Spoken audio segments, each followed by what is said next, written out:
దేవుని నామానికే మహిమ. కీర్తనల గ్రంథము 19వ అధ్యాయం 14వ వచనము.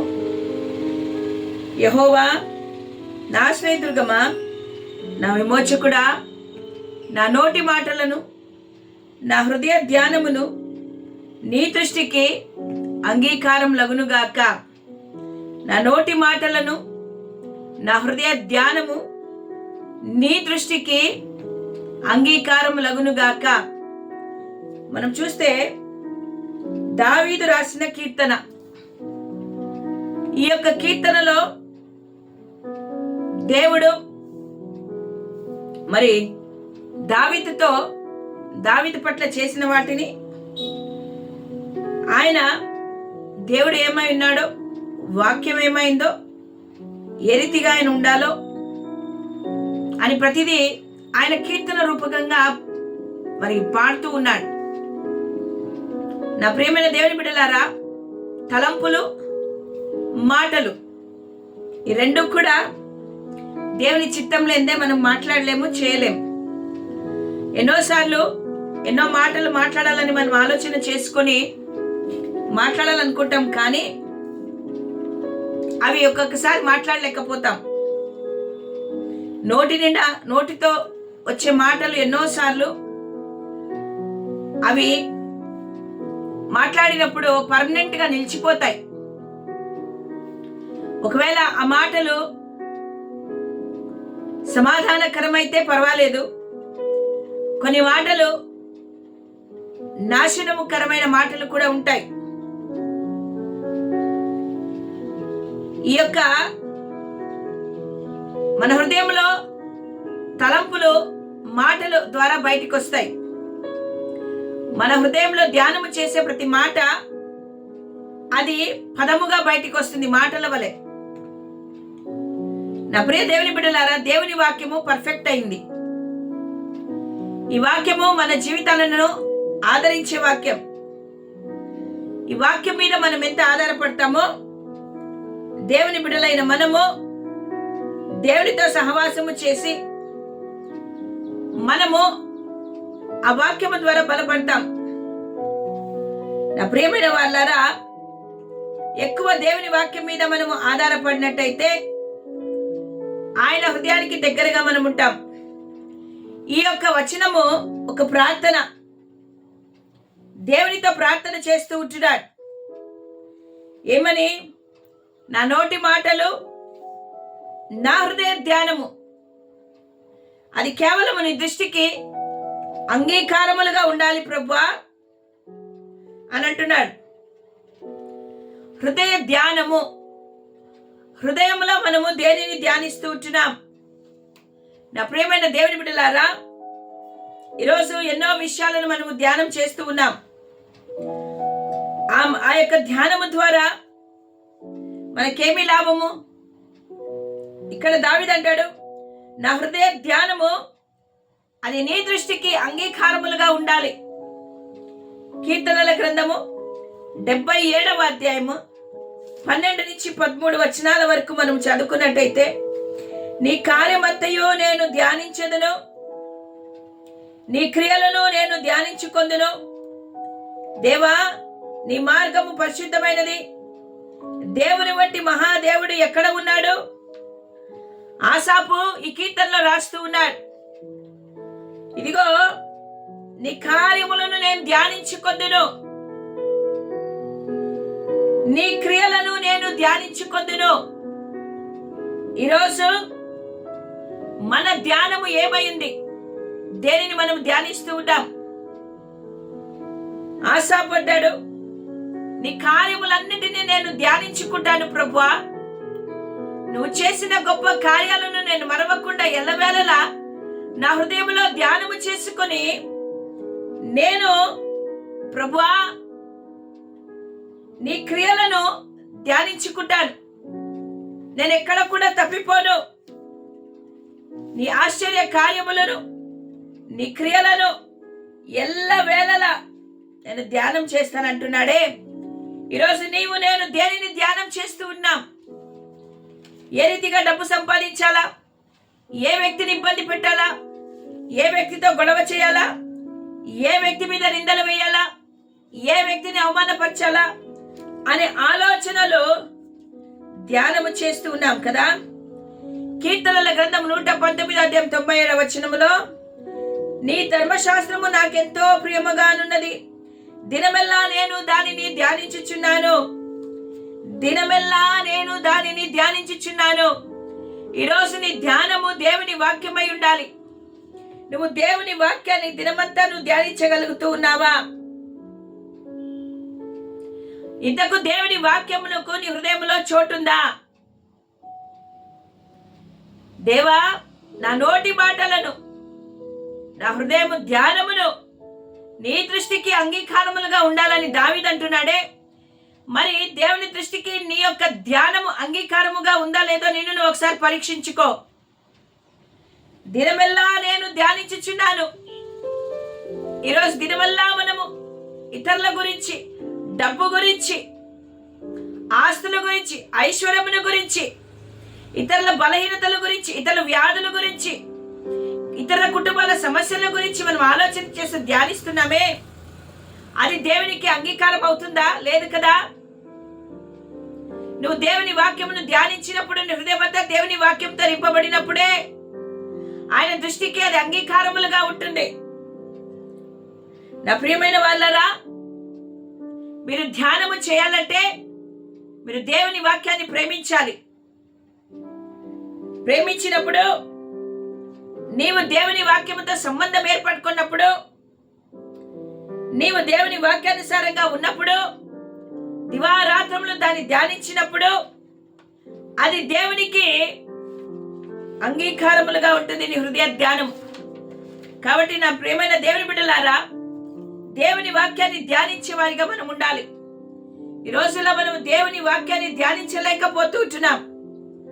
నీవు మొట్టమొదటిగా బైబిల్ని తెలుసుకో, దేవుని వాక్యాన్ని తెలుసుకో. ఉదాహరణకు, నీవు ఒక దీవిలో ఉన్నావనుకో, చుట్టూ నీళ్లు, మధ్యలో భూమి. అటువంటి దీవిలో ఒంటరిగా మనం ఉన్నప్పుడు అక్కడ ఎవరు తోడలేరు, ఎవరు సహాయం లేదు. ఒక పుస్తకం దొరికింది. ఆ పుస్తకం ఏం చెప్తుందంటే, ఆ యొక్క దీవిలో నువ్వు ఏ రీతిగా బతకాలి, ఏ యొక్క ఆహారం నువ్వు తినాలి, ఏ రీతిగా నీవు విల్లు బాణము చేసుకోవాలి, ఎట్లా నువ్వు ఇల్లు నిర్మించుకోవాలి, గుడారం వేసుకోవాలి అని అనేక విషయాలను ఆ పుస్తకం తెలుపుతుంది. చుట్టూ మనుషులు లేరు, ఒంటరిగా ఉన్నావు ఆ దీవిలో. అప్పుడేం చేస్తావు? ఖచ్చితంగా నీవు బ్రతకడానికి, నీవు క్షేమంగా ఉండడానికి ఆ పుస్తకంలో ఏం రాయబడి ఉందో ఖచ్చితంగా నువ్వు చదువుతావు, దాని మీద నువ్వు డిపెండ్ అవుతావు కదా. నా ప్రియమైన దేవుని బిడ్డలారా, ఈ భూమిలో మనము బ్రతకాలంటే, ఈ భూమిలో మనము జీవించాలంటే, మనము ఈ వాక్యం అనే ధ్యానము చేస్తూ ఈ వాక్యాన్నే ఆధారం చేసుకోవాలి. నువ్వు బ్రతకడానికి, నువ్వు నడవడానికి, నువ్వు జీవించడానికి నీవు ఈ వాక్యమును, ఇదే నాకు సర్వస్వం అని నువ్వు ధ్యానము చేయాలి. అవును, దేవుని వాక్యమును మన హృదయంలో ఎల్లవెల్లలా ధ్యానము చేస్తూ ఉండాలి. అందుకే నా ప్రియమైన వాళ్ళారా, చిన్నప్పుడు చాలా మంది మనమంతా సండే స్కూల్స్కి వెళ్ళాం. మనకేం నేర్పుతారు? కంటత వాక్యాలను నేర్పుతారు. ఆ వాక్యాలు మనము కంటత చెప్తూ ఉంటాం. ఆ కంటత వాక్యం చెప్పినప్పుడు అది మనం మన హృదయంలో ధ్యానము చేస్తూ ఉన్నాం. ఆ వాక్యమును పదే పదే చెప్తూ ఉన్నాం. ప్రతి నిమిషము, ప్రతి క్షణము గుర్తుకొచ్చినప్పుడంతా వాక్యాలను మనం స్మరణకు తెచ్చుకుంటాం. దానినే ధ్యానం అంటారు. ఈరోజు అట్టి ధ్యానము నువ్వు చేస్తూ ఉన్నావా? వాక్యాన్ని, ఆ వాక్యాన్ని ధ్యానము చేస్తూ, ఆ వాక్యమును నెమరవేస్తూ మనం బ్రతికే వారిగా ఉండాలి. కీర్తనల గ్రంథము 119వ అధ్యాయము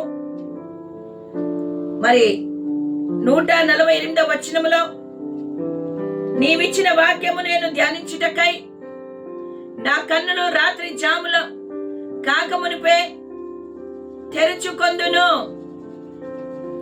నువ్విచ్చిన వాక్యమును ధ్యానించడానికి నా కన్నులు రాత్రి జాముల కాకముందే నేను తెరుచుకొని ఈ వాక్యము నేను ధ్యానిస్తున్నాను ప్రభువా అని భక్తుడు అంటున్నాడు. ఈరోజు నువ్వు దేవుని వాక్యాన్ని ఏ రీతిగా ధ్యానించగలుగుతూ ఉన్నావు? దివారాత్రులు దాన్ని ధ్యానించగలుగుతున్నావా? లేదు కదా. నా ప్రియమైన దేవుని బిడ్డలారా, దేవుని వాక్యమును అనునిత్యము మనం ధ్యానిస్తూ ఉండాలా. రాత్రి వేళ దొంగలు వస్తారని కాపలా కాస్తాము కదా, శత్రువు వస్తాడని మెలకుగా ఉంటాము కదా. అదే రీతిగా నీవు రాత్రంతా కూడా ధ్యానము చేస్తూ నీ పడకల మీద దేవుని నామాన్ని గనపరచాలి. యెహోషువ గ్రంథములో కూడా దేవుడు ఇశ్రాయేలు ప్రజలకు ఆజ్ఞ అదే ఇచ్చాడు. ఏమని ఇచ్చాడు? మరి ఆయన ఇశ్రాయేలు ప్రజలు ఏ రీతిగా ఉండాలని, మరి ఏ రీతిగా వాక్యానికి విధేయత చూపించాలని చెప్తూ ఉన్నాడు. ఈ ధర్మశాస్త్ర గ్రంథమున నీవు బోధింపక తప్పిపోకూడదు. దానిలో వ్రాయబడి ఉండిన వాటిన్నింటిని ప్రకారము చేయుటకు నీవు జాగ్రత్త పడినట్లు దివారాత్రము దానిని ధ్యానించినలా నీ మార్గమును వర్ధిల్ల చేసుకొని చక్కగా ప్రవర్తించుదవు. నీవు దివారాత్రములను దానిని ధ్యానించడలా నీ మార్గమును వర్ధిల్ల చేసుకొందువు. చక్కగా ఉంటావు, నీ మార్గము వర్ధిల్లుతుంది, నీ త్రోవలను దేవుడు సరళము చేస్తాడు. దివారాత్రములు నీవు కూర్చున్నప్పుడు, నీవు లేచినప్పుడు, నీవు పండుకునేటప్పుడు ఎప్పుడూ కూడా దేవుని వాక్యాన్ని ధ్యానించడం మనం మర్చిపోకుండా జాగ్రత్త కలిగిన వారిగా దేవుని వాక్యమును మనం ధ్యానించే వారిగా ఉండాలి. అప్పుడు అది దేవునికి ఏమవుతుందంట? అంగీకారములుగా ఉంటుంది. అప్పుడు నీ ఆలోచనలు ఏ రీతిగా ఉంటాయి? సరి అయినగా ఉంటాయి. అప్పుడు నీ నోటి నుండి వచ్చే ప్రతి మాట దేవుని వాక్యమై ఉంటుంది. నా నోటి మాటలను, నా హృదయ ధ్యానము, హృదయం నిండిన దాన్ని బట్టి నోరు మాట్లాడుతుంది. కాబట్టి దివారాత్రమును దేవుని వాక్యమును నువ్వు ధ్యానిస్తూ ఉంటే నీ ధ్యానమును దేవుడు ఆశీర్వాదకరంగా మారుస్తాడు. నీ ఆలోచన వాక్యం మీద ఉంది కాబట్టి ఆ వాక్యానుసారంగా నువ్వు నోరు తెరిచినప్పుడు ఆ వాక్యానుసారమైన మాటలను మాట్లాడగలుగుతావు. అందుకే భక్తుడు అంటాడు, నా నోటి మాటలను, నా హృదయ ధ్యానము అవి కేవలం నీ దృష్టికి అంగీకారములుగా ఉండాలి ప్రభువా అని అంటూ ఉన్నాడు. ఈరోజు నీ నా ధ్యానము, నీ నా మాటలు దేవుని దృష్టికి అవి అంగీకారములుగా ఉన్నాయా? దేవుడు వాటిని అంగీకరిస్తున్నాడా లేదా? ఒకసారి మనం పరిశీలన చేసుకుందాం. కాబట్టి నా ప్రియ దేవుని బిడ్డలారా, మనం ఎల్లవేళలా సమయమనక అసమయమనక దేవుని వాక్యం మీద ఆధారపడి దేవుని వాక్యమును మనము ధ్యానించే బిడ్డలుగా ఉండాలి. హల్లెలూయా. కీర్తనల గ్రంథము 119వ అధ్యాయము 11వ వచనం, నీ ఎదుట నేను పాపము చేయకుండానట్లు నా హృదయములో నీ వాక్యంను ఉంచుకొని ఉన్నాను. హల్లెలూయా. ఎప్పుడైతే నువ్వు దేవుని వాక్యాన్ని నీ హృదయంలో ఉంచుకొని దేవుని వాక్యాన్ని నువ్వు ధ్యానిస్తావో నీవు పాపము చేయకుండా ఉంటావు. ఎందుకంటే వాక్యము నీలో ఉన్నప్పుడు పాపానికి చోటు లేదు. వాక్యము నీలో ఉన్నప్పుడు ఆ వాక్యము నిన్ను పాపము చేయకుండా ఆ వాక్యము నిన్ను కాపాడుతుంది. ఆ వాక్యము నిన్ను గద్దిస్తుంది. ఆ వాక్యము నీకు బుద్ధి చెప్తుంది. ఆ వాక్యము నిన్ను సరైన మార్గంలో నువ్వు చక్కగా నడువునట్లుగా సహాయం చేస్తుంది. కాబట్టి మన ఆత్మీయమైన జీవితాలు బాగుపడాలంటే కేవలము మనము దేవుని వాక్యమును మన హృదయంలో ధ్యానము చేసుకుంటూ ఉండాలి. చెడ్డ మాటలు పలకకుండా నీ నాలుకను, కపటమైన మాటలు పలకకుండా నీ పెదవులను కాచుకొనుము. కీడు చేయటం మాని మేలు చేయుము. నిన్ను వలె నీ పొరుగు వారిని ప్రేమించుము. అబద్ధములాడద్దు, మోసము చేయొద్దు, దొంగతనము చేయొద్దు. ఆకాశమందు కానీ భూమి అందు కానీ భూమి కింద నీళ్లు కానీ ఏ నామము ఏ రూపము లేదు, యేసు నామము తప్ప, నేను తప్ప వేరొక దేవుడు మీకు ఉండకూడదు. ఈ మాటలన్నీ కూడా నువ్వు ధ్యానము చేస్తూ దేవుని యొక్క వాగ్దానాలను నీ జీవితంలో నీ హృదయం అనే పలక మీద రాసుకొని దాన్ని ధ్యానము చేయి. నీ జీవితం ఆశీర్వాదకరంగా మారుతుంది. అవన్నీ కూడా దేవుని దృష్టికి అంగీకారములుగా ఉంటాయి. నా ప్రియ దేవుని బిడ్డలారా, దావీదు భక్తుడు తన నోట నుండి వచ్చే ప్రతి మాట కాదు, కానీ ఆయన తన హృదయంలో ధ్యానము చేస్తూ దేవుని ఆరాధిస్తూ ఉన్నాడు.